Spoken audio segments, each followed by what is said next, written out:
D'après vous, tout le monde mérite-t-il une seconde chance dans la vie? Ray Montgomery Jr.'s daughter, Jasmine, was 6 years old September 21st, 2009, when she was drowned in a bathtub. Her mother, Lavetta Armstead, stabbed to death. Jasmine's 9-year-old brother also stabbed but survived. Another child in the home threatened but unharmed. Hola todos, j'espère que vous allez bien pour commencer. Vous verrez que la vidéo d'aujourd'hui est super intéressante parce qu'à la fin, il y a quand même une interrogation. Enfin, pas vraiment une interrogation, mais on peut se demander si l'issue de cette affaire a été bien gérée. De toute façon, je vous pose une question à la fin sur cette affaire parce que j'aimerais bien avoir vos avis. Moi, je suis assez mitigée. Ce que je vous propose à présent, c'est de cesser les digressions ici et maintenant. Je vous laisse vous installer tranquillement et puis je vous dis à tout de suite. Pour l'histoire d'aujourd'hui, direction la ville de Dallas au Texas. C'est l'une des plus grandes villes du pays puisqu'elle compte près d'1,5 million d'habitants.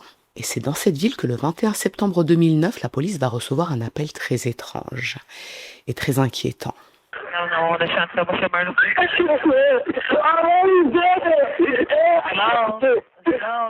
Au bout du fil, l'opérateur qui décroche entend des enfants s'agiter, mais il n'arrive pas à comprendre ce qu'il se passe. Il pense que les enfants demandent de l'aide, c'est pas très clair, il n'arrive pas à comprendre ce qu'ils disent, et il a l'impression qu'il s'agit d'un canular. Sauf qu'au bout de quelques secondes, une femme attrape le téléphone pour parler à l'opérateur. Cette femme s'appelle Latasha Bradfield, et ce qu'elle explique à l'opérateur, c'est que 2 des enfants de sa voisine viennent de venir chez elle complètement paniqués, et ils lui ont dit qu'il y a eu un double meurtre chez eux.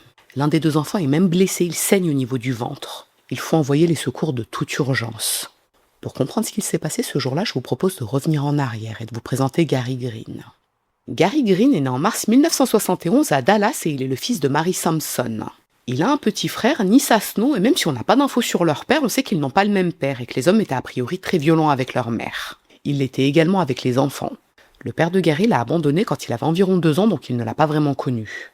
Ce que l'on sait de son parcours, c'est qu'il a eu une vie plutôt compliquée, alors déjà parce que son père l'a abandonné quand il était petit, mais aussi parce que sa famille du côté maternel a un long passif avec les maladies mentales. Sa grand-mère, sa mère et sa tante ont souvent été internées en hôpital psychiatrique. On ne sait pas exactement pour quel type de maladie, mais vu le parcours que Gary aura ensuite, on peut supposer que c'était pour bipolarité, schizophrénie et dépression.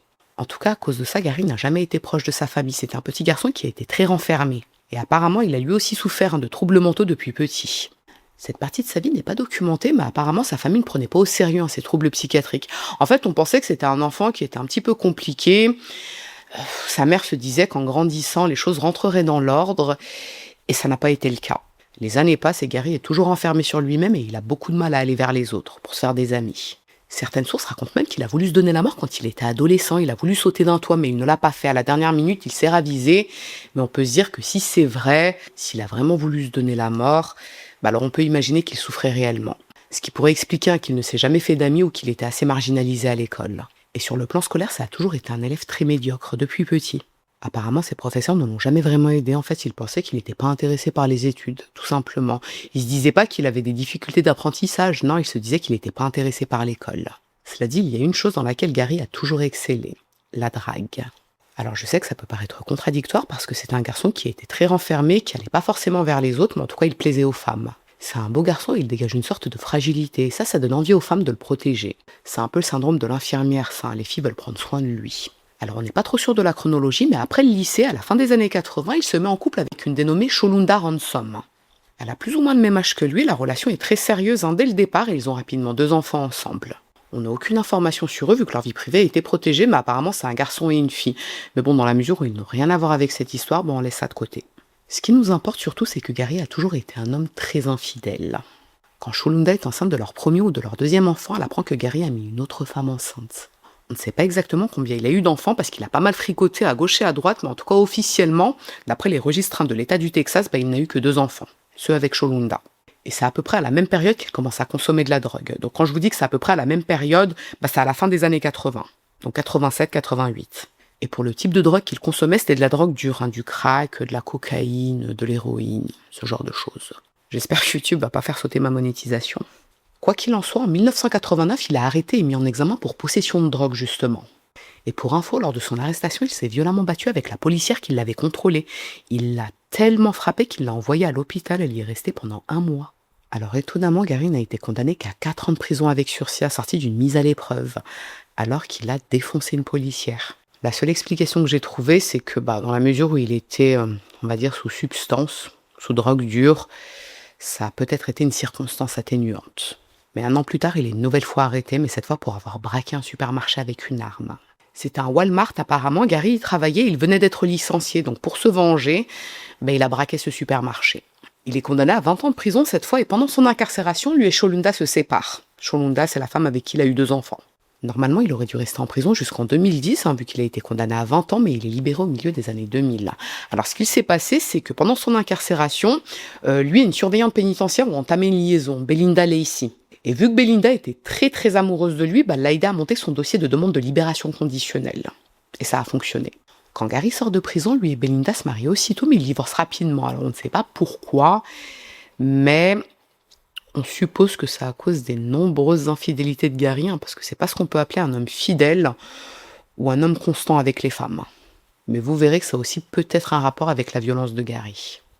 Quoi qu'il en soit, à sa sortie de prison, il trouve un travail d'ouvrier non qualifié, et même si c'est assez mal payé, en soi, on va dire que c'est pas très important pour lui, parce que ça lui permet de payer son loyer, donc d'éviter de retomber dans ses vieux travers. On va dire qu'il a une vie plutôt tranquille dorénavant. La seule chose qui lui manque, c'est une relation sentimentale vraiment stable. Et c'est en 2007 qu'il rencontre Lovetta Armstead. Lovetta est née en août 1976, probablement dans la ville de Dallas, parce que c'est pas précisé sur le site Find the Grave. Elle a une sœur et elle est la fille de Margarita Brooks. Ce que l'on sait de son background, c'est qu'elle a eu un parcours scolaire plutôt brillant et elle est devenue professeure des écoles. Et avant de rencontrer Gary, elle a eu 3 enfants avec 3 pères différents. Jérôme en 1997, Gérette en 2000 et Jasmine en 2002. On n'a pas énormément d'informations concernant les pères de ces enfants, c'est simplement que Jérôme et Jasmine voient régulièrement leur père. Ils ont même demandé la garde des enfants. Par contre, Jarrett ne voit plus son père. Donc il n'a pas de contact avec lui, il n'a pas vraiment de figure paternelle, on va dire.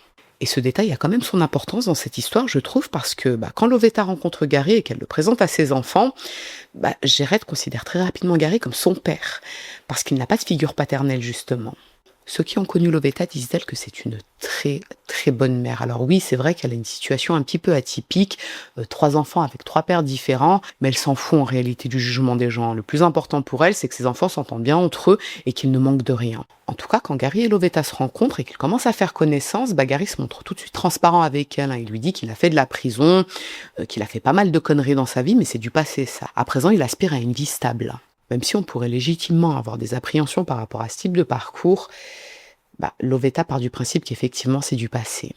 Aujourd'hui, c'est un homme qui travaille, c'est un homme qui s'est repenti, il a son logement, il ne prend pas de drogue, il ne boit pas.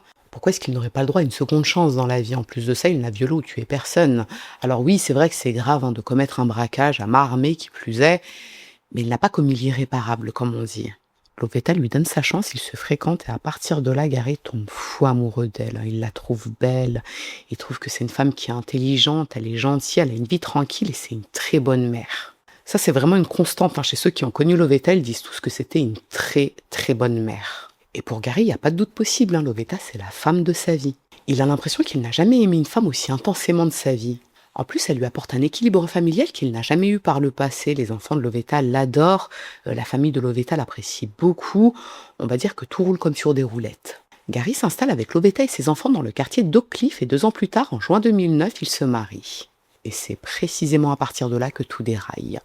On ne sait pas pourquoi ça a déraillé à ce moment-là. Est-ce que Gary a montré son vrai visage à Lovetta une fois qu'il a pensé qu'elle était bloquée avec ce mariage?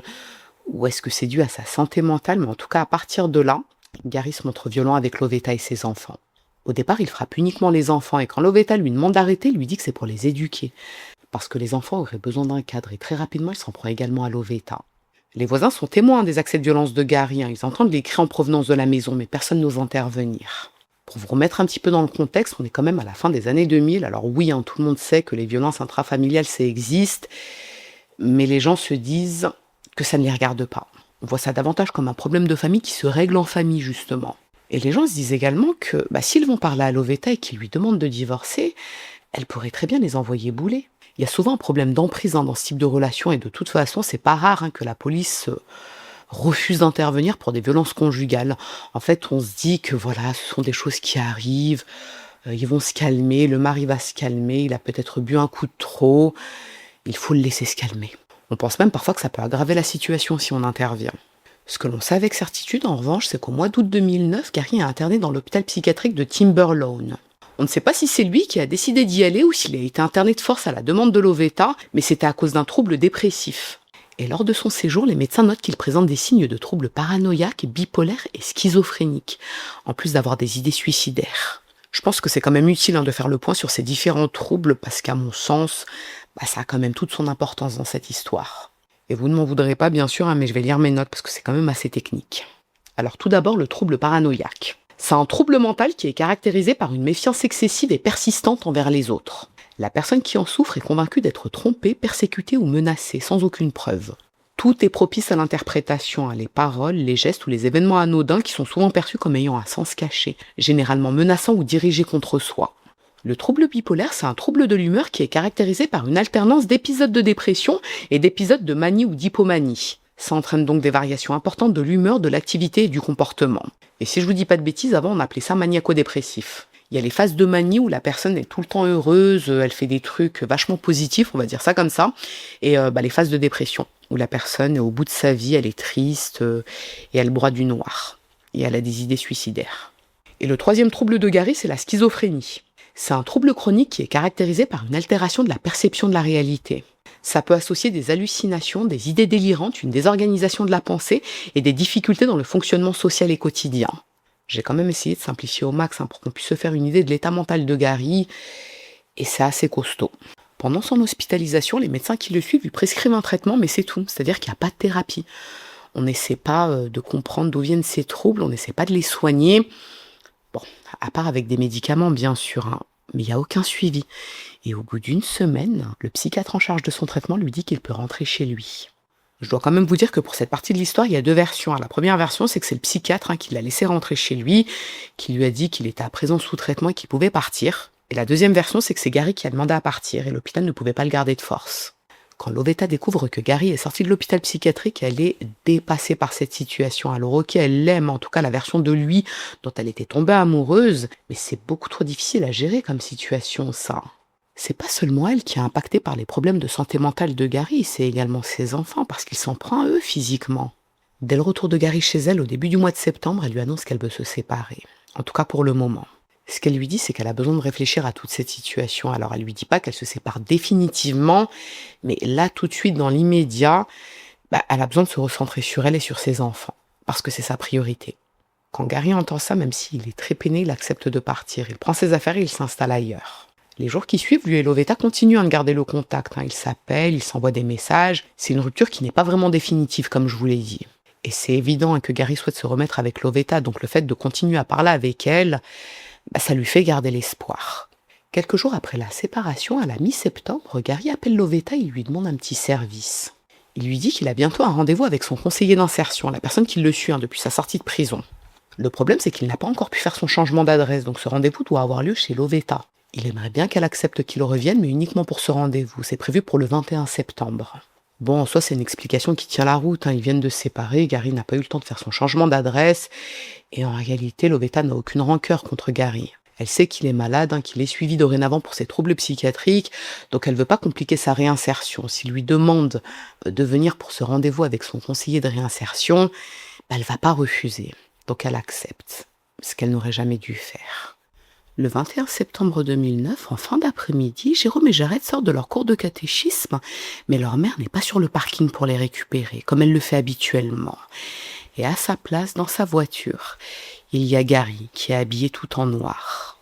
Quand ils le voient, Jérôme et Jared sont assez étonnés parce qu'ils savent que leur mère l'a quitté quelques semaines plus tôt, et en plus, ça lui ressemble pas de venir les récupérer à leur cours de catéchisme. Il a jamais fait ça avant. Mais malgré ça, les deux garçons montent dans la voiture avec Gary. Ils n'ont que 9 ans et 12 ans. Ils savent pas quoi penser de cette situation. Gary a été leur figure d'autorité pendant plusieurs années. Ils le considèrent un petit peu comme un deuxième père. Donc s'ils leur demandent de monter dans la voiture, ils montent dans la voiture.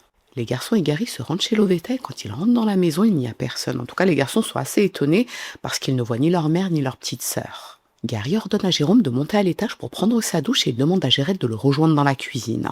Il lui dit qu'il veut lui parler de ses résultats scolaires. Mais Jared a à peine le temps de rentrer dans la cuisine que Gary se jette sur lui avec un couteau à la main. Il l'attrape violemment par le bras et il le traîne de force dans la salle de bain de l'étage. À ce moment-là, Jérôme a fini de se laver, hein. Il est dans sa chambre en train de s'habiller, mais il entend son petit frère lui crier de venir l'aider parce que Gary veut le tuer.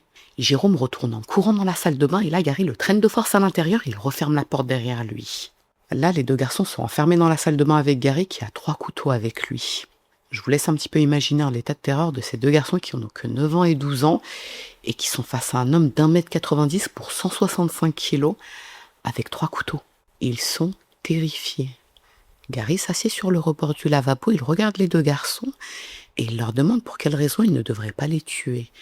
Quels sont leurs arguments pour qu'ils les laissent en vie? C'est du délire. En fait, c'est une scène qui est complètement surréaliste. Bon, et bien là, les deux garçons se mettent à pleurer, hein, vous vous doutez bien. Ils lui disent qu'ils sont beaucoup trop jeunes pour mourir. Ils le supplient de ne pas les tuer. Ils lui disent même qu'ils ne répéteront jamais ce qu'il leur a fait, à savoir les avoir menacés avec des couteaux.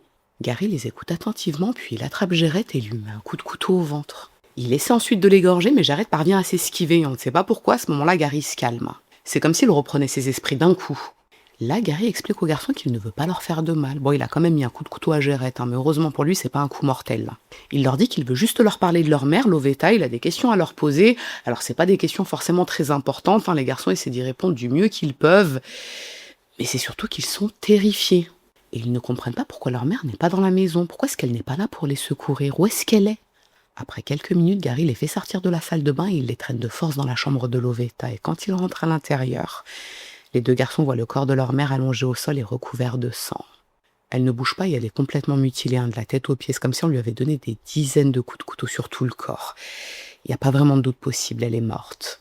Et Jérôme et Jarrett sont bouleversés quand ils voient leur mère. Ils tombent carrément au sol en pleurant. Gary les saisit de force et il les traîne ensuite dans la salle de bain de la chambre de Lovetta. Et là, il leur montre leur petite sœur Jasmine. Elle est allongée au sol, morte et toute mouillée. Elle a vraisemblablement été noyée. Jérôme et Jarrett sont tétanisés et ils demandent à Gary ce qu'il s'est passé. Alors oui, ils ont compris que leur mère et leur sœur sont mortes, mais ils demandent à Gary ce qu'il s'est passé. Et Gary le leur explique avec détail. Ce qu'il leur dit, c'est qu'il est venu chez eux en début d'après-midi pour son rendez-vous avec son conseiller en insertion. Alors les sources ne précisent pas s'il avait vraiment un rendez-vous avec ce conseiller en insertion ou si c'était pas plutôt une excuse pour parler avec Lovetta. Mais ce qui est sûr, c'est que Gary voulait en réalité parler à Lovetta de leur mariage. Il voulait se remettre avec elle. Quand il est arrivé dans la maison et que Lovetta l'a fait rentrer, il a commencé à lui parler de leur relation. Mais là, Lovetta l'a stoppé. Elle est partie dans sa chambre, elle a récupéré une lettre et la lui a tendue. C'est une lettre qu'elle avait écrite dans laquelle elle lui dit qu'elle l'aime de tout son cœur mais qu'elle ne souhaite pas se remettre avec lui. Leur relation est beaucoup trop néfaste pour ses enfants et ce sont eux sa priorité. Elle termine sa lettre en lui annonçant qu'elle vient d'entamer des démarches pour obtenir l'annulation de leur mariage. On suppose que Lovetta a écrit cette lettre à Gary parce qu'elle avait beaucoup trop peur de lui. Il s'est déjà montré violent avec elle à plusieurs reprises par le passé, donc peut-être qu'elle a pensé que si elle lui disait ça à haute voix, il la frapperait. Cela dit, vu qu'elle a écrit cette lettre, on peut penser qu'elle voulait être transparente avec lui et qu'elle voulait clore cette histoire proprement. Ce qui est terrible. Quand Gary a fini la lettre de Lovetta, il lui en a également tendu une qu'il avait écrite avant de venir. Alors on suppose qu'il l'a écrite avant, mais peut-être qu'il l'a écrite quand il était sur place, peut-être que quand il a lu la lettre de Lovetta, il lui a demandé d'attendre un instant, le temps de lui écrire, on va dire, son droit de réponse, et là il lui a donné cette lettre. S'il a écrit cette lettre avant de venir, ça veut dire qu'il avait déjà anticipé ce qu'il allait faire.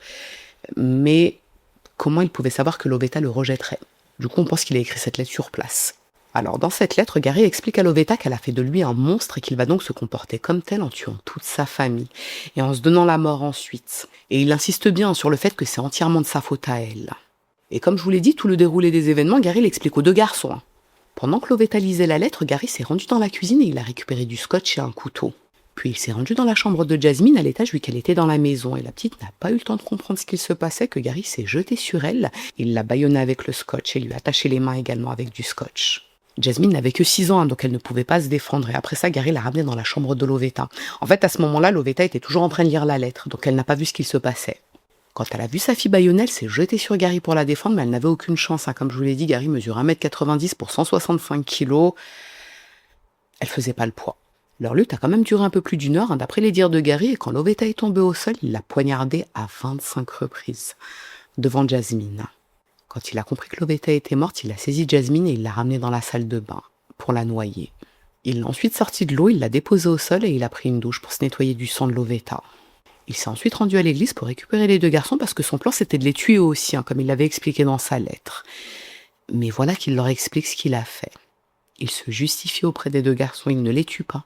Ce que Gary dit à Jérôme et Jared, c'est qu'il aimait beaucoup trop Lovetta pour accepter qu'elle le quitte. Pour lui, c'était préférable de tous les tuer plutôt qu'elle le quitte. Et de toute façon, ils se retrouveront au paradis, lui et Lovetta. On ne sait pas pourquoi Gary n'est pas allé au bout de son plan, mais ce jour-là, après avoir expliqué ça aux garçons, il leur donne un téléphone portable et il leur demande d'appeler le 911 après son départ. Il les serre dans ses bras, il sort de la maison et il s'en va à bord de la voiture de Lovetta, sans les tuer. Quand les garçons entendent la voiture démarrer, ils appellent aussitôt le 911 et ils se précipitent chez leur voisine, Latasha. C'est cette voisine qui explique ensuite au dispatcher ce qu'il se passe. La police arrive très rapidement sur place et les deux garçons sont pris en charge, surtout Jared qui a reçu un coup de couteau au ventre, mais heureusement pour lui, comme je vous l'ai dit, c'est pas un coup mortel. Et quand les agents de police fouillent la maison, en plus des deux corps, ils trouvent des couteaux cachés un peu partout. Il y en a un sous le micro-ondes, un autre sous un oreiller du canapé et un sur le plan de travail de la cuisine. C'est très bizarre. Est-ce que c'est Lovetta qui cachait des couteaux au cas où Gary lui ferait du mal? En réalité, tout laisse penser que c'est Gary qui les a cachés dans la maison. Lovetta lui faisait confiance, même si elle l'avait quitté, qu'il avait des troubles mentaux, elle avait accepté qu'il vienne chez elle pour son rendez-vous. Elle avait aussi décidé de le quitter en face à face, donc même s'il lui faisait peur, il lui faisait pas peur à ce point. Ce que les autorités pensent, c'est qu'après le meurtre de Lovetta et Jasmine, Gary a caché ses couteaux dans la maison pour pouvoir tuer les autres enfants de Lovetta dans n'importe quelle pièce de la maison. Donc tout était prémédité.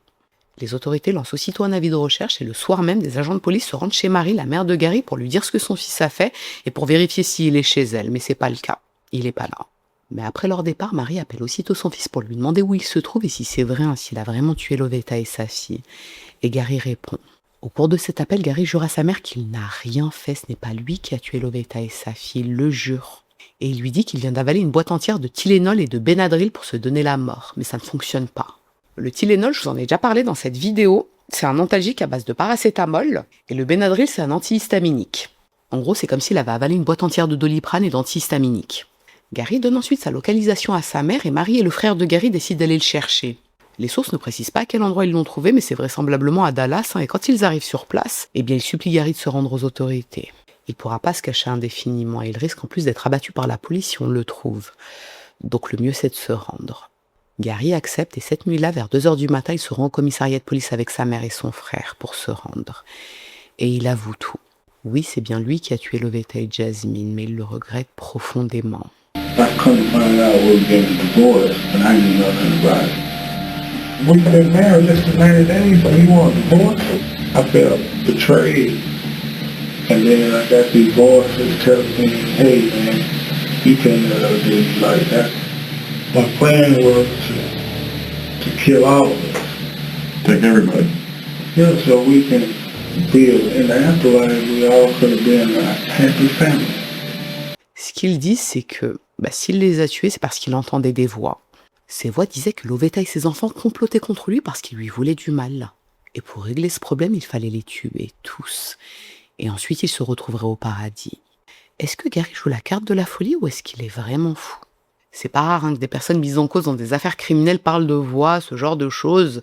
Mais bon, là, dans le cas de Gary, il a quand même un long passif de troubles mentaux qui peut laisser penser qu'il ne ment pas. Quelques semaines avant les meurtres, il était quand même interné. Là, on peut se demander s'il n'a pas prémédité cet internement pour pouvoir ensuite jouer la carte de la folie. Bon, après, c'est peu probable, parce qu'à ce moment-là, il savait pas que Lovetta voulait rompre. Ce qui est sûr aussi, c'est qu'il a vraiment avalé ses médicaments pour se donner la mort. Donc, est-ce qu'il a vraiment simulé cette histoire de voix? Alors maintenant, concernant l'autopsie, même si vous savez déjà comment Lovetta et sa fille sont mortes, leur autopsie a été réalisée par 3 médecins légistes différents. Et tous ont conclu que les blessures concordent précisément avec les déclarations de Gary. En ce qui concerne Lovetta, elle a reçu plus de 20 coups de couteau et c'est un coup porté dans le dos qui a causé sa mort puisqu'il a transpercé son poumon droit. On a retrouvé l'ADN de Gary sous ses ongles, ce qui signifie qu'elle s'est débattue comme elle a pu. Le seul élément troublant relevé sur Lovetta, ce sont de toutes petites traces de sperme de Gary au niveau de son vagin, mais il n'y a aucune trace de pénétration violente. La conclusion des médecins légistes, c'est que Lovetta et Gary ont certainement eu un rapport sexuel quelques jours avant les meurtres, ou le jour du meurtre. Mais on ne peut pas savoir avec précision. En ce qui concerne Jasmine, la fillette n'a pas été violée et elle est bien morte à la suite d'une asphyxie, comme l'avait expliqué Gary. Donc a priori, tout ce qu'il a déclaré aux enquêteurs concorde avec l'autopsie. Bon, autant vous dire que les deux familles sont dévastées par ces meurtres, autant la famille de Gary que celle de Lovetta. La mère de Lovetta, Margarita, s'est toujours très bien entendue avec lui, elle l'avait tout de suite accepté, elle mangeait avec lui de temps à autre. Pour elle, c'est l'incompréhension ce qu'il a fait. Par contre, elle ne croit absolument pas à cette histoire de maladie mentale et de voix dans la tête. Pour elle, Gary a tué Lovetta et sa fille parce qu'il n'acceptait pas la séparation. Pour la famille de Gary, en revanche, c'est forcément lié à ses troubles mentaux.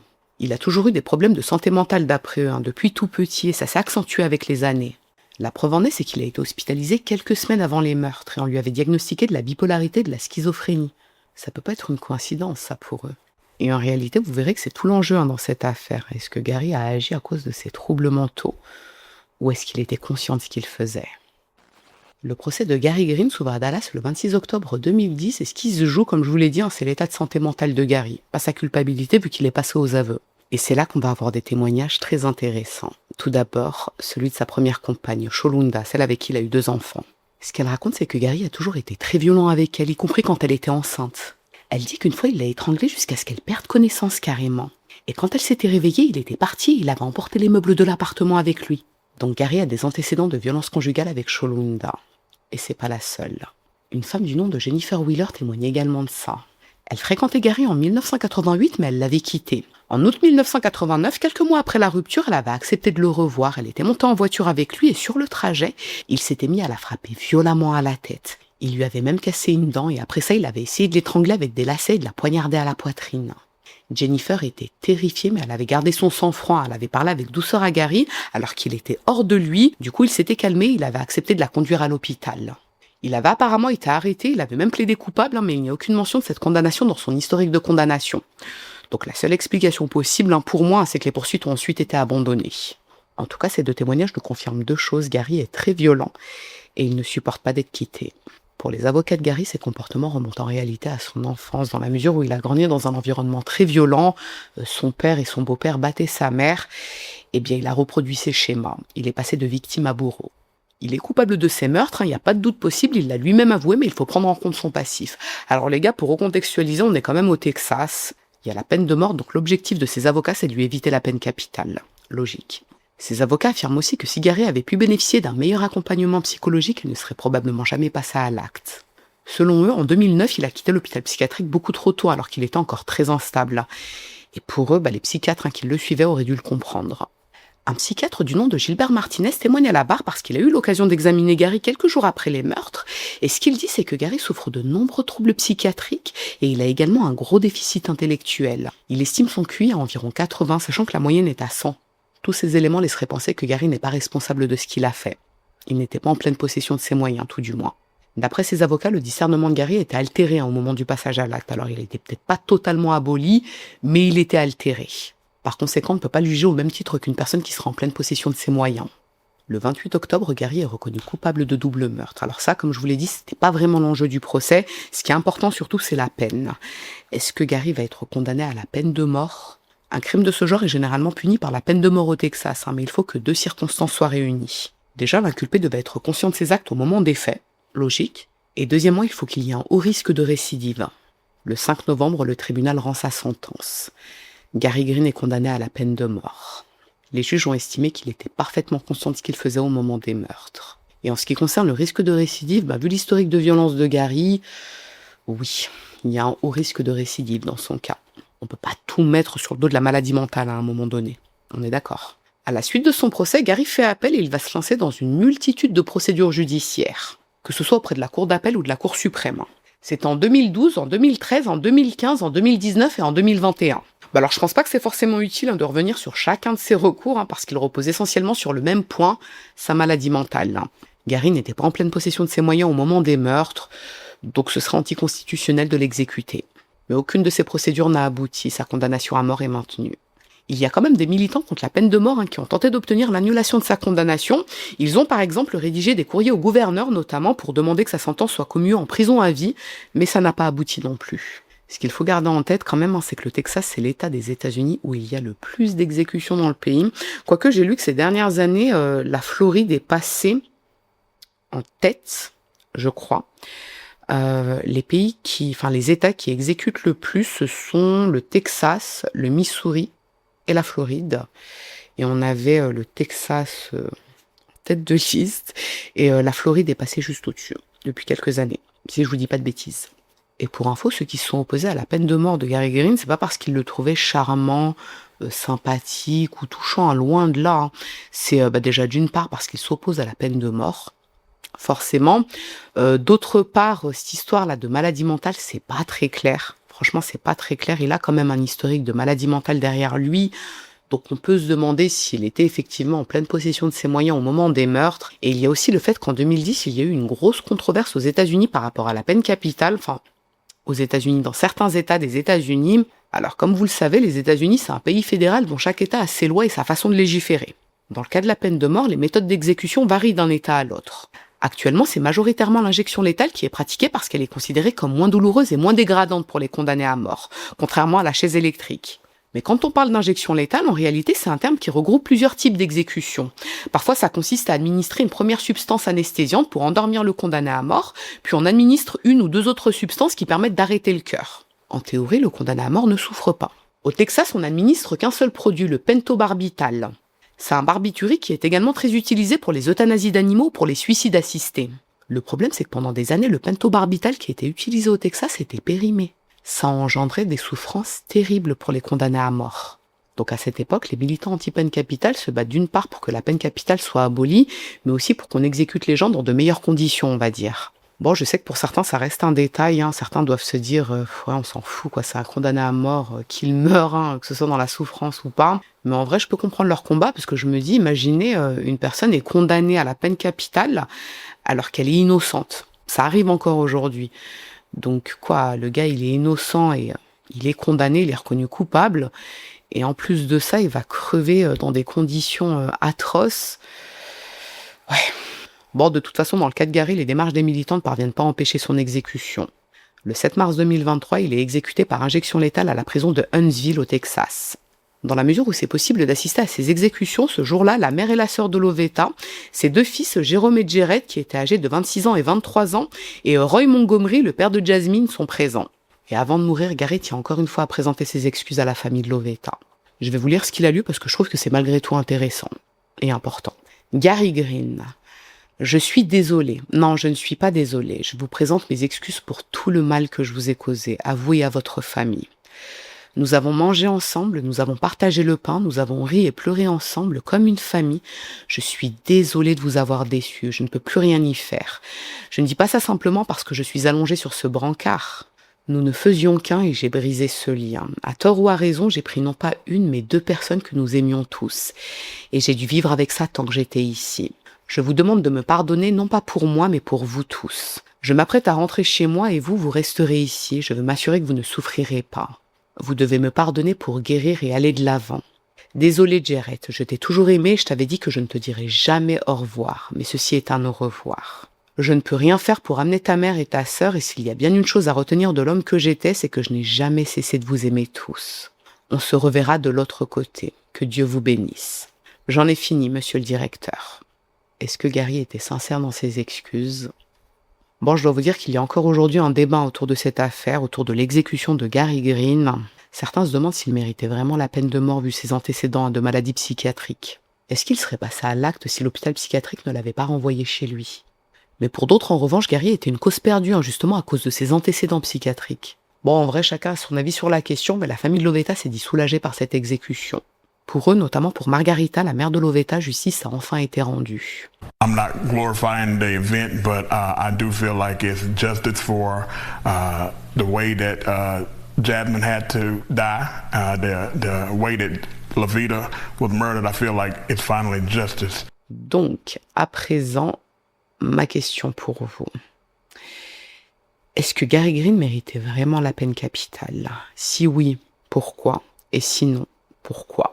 Moi, je vous avoue que je suis très très mitigée par cette affaire. Je crois que j'ai jamais été aussi mitigée sur une affaire par rapport à la peine capitale de quelqu'un. Est-ce que ces troubles psychiatriques ont vraiment aboli son discernement ?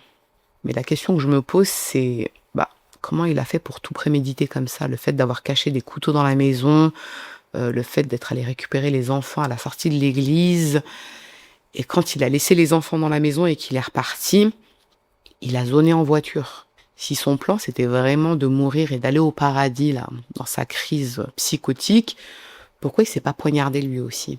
Je me demande si, comme on dit, c'est pas l'occasion qui fait le larron, genre j'ai des troubles psy, je vais mettre ma violence sur le dos de mes troubles psy. Enfin bref, vous n'hésitez pas à me dire en commentaire ce que vous en avez pensé. J'ai hâte de lire votre réponse et vos arguments et vos contre-arguments. Ce que je vous propose à présent, c'est que si cette affaire vous a intéressé à défaut de vous avoir plu, n'hésitez pas à me mettre un petit j'aime sous la vidéo, mais surtout, n'hésitez pas à vous abonner, c'est encore mieux. Je vous dis à très bientôt.